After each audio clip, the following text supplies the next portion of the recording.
a quiet release and isn't too highly regarded by fans, but anyone who was fond of Jeff Jarrett at the time would have been especially disappointed. The man with a lot of double letters in his name would leave the WWF that year for his first foray with WCW, but that meant that the King of the Mountain would be pulled from the game, even if it was last minute. Jarrett was planned to be a part of the final roster to such an extent that the superstar was filmed and digitized, ready to fight. A contract dispute is said to be what sent him packing, but that also meant he was taken out in the virtual realm as well, leaving many wondering what his personality would look like. We're banking on some sort of Tennessee country music background.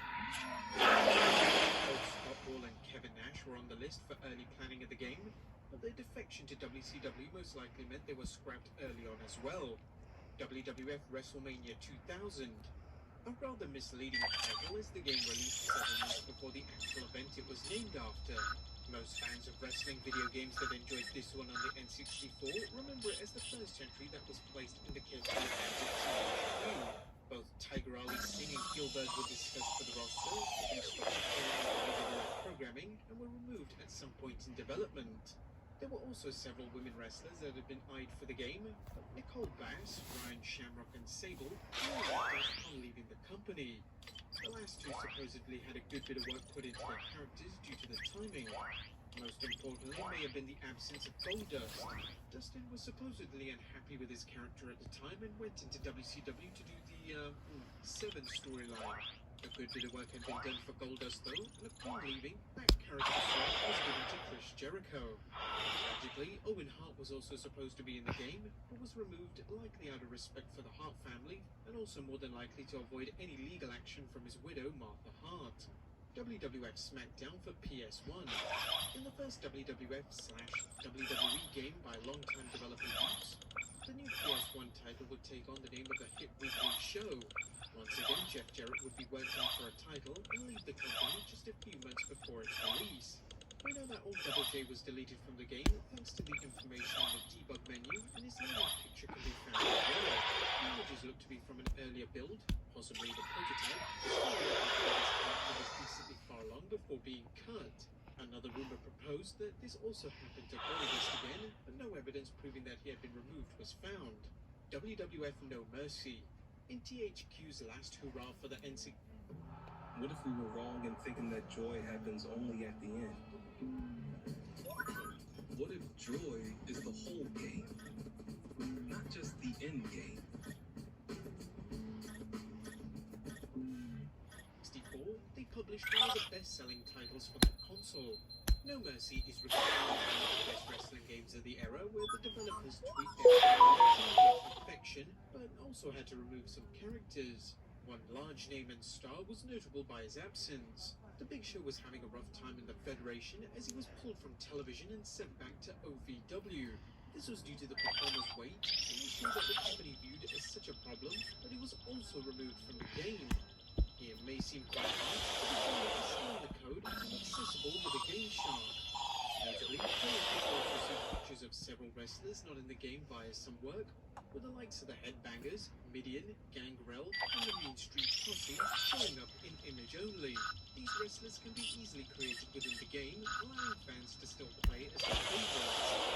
As if your favorite was Midian, which we doubt. WWF Smackdown 2 Know Your Role. One of the best-selling sports games of its era. To say Smackdown 2 Know Your Role was good may possibly be an understatement. Two athletes wouldn't get a chance to celebrate the success though, as both the Big Show and Ken Shamrock would be removed from the game late in development. The year 2000 was not a good one for the Big Show in wrestling or the video game world. As mentioned before, issues with his weight would have taken him off television, sent back to OVW and cost him a spot on another game's roster. But being taken off 2 video games seems cool. Ken Shamrock left the company in late 1999 and still being used in other games that year, so he was a solid bet for Smackdown 2 as well. Whether the company realized he wouldn't be returning soon or simply soured on his decision to try and refocus on MMA over working for them, the world's most dangerous man was quietly cut. There is plenty to find in the game's code to show how much work was done on it, but the themes being present and the character models have been updated are the biggest challenge. Moreover, the 2 grapplers can make an appearance in the game. As Big Show returned that year to the Royal Rumble in real life, it was appropriate that he and Shamrock have a chance of exploring this mode for the game, and even without a cheat, even though both possess sets, these characters are still unfinished and have a chance of circumstances. Call it Big Show's revenge. WWE Road to WrestleMania 18. Now, Game Boy titles already have it rough living up to their main console counterparts. This special to WrestleMania 18 version on the GameCube will face another small setback. Scott Hall was still featured in the main WrestleMania 18 offering since the game just came out over a month before his release from the company, but they had several months to take him out of the Game Boy installment. WWE Raw 2. Since Raw 2 was pushed back a bit in development, there was a chance to update the roster to something more current. Because of this, both Scott Hall and Jeff Hardy were dropped from the list of playable superstars. The characters were present in early builds, and they both had been released from the company due to issues of substance abuse. Hardy had begun no-showing events, and his in-ring performances were suffering, while Hall had a particularly bad incident with the infamous plane ride from hell.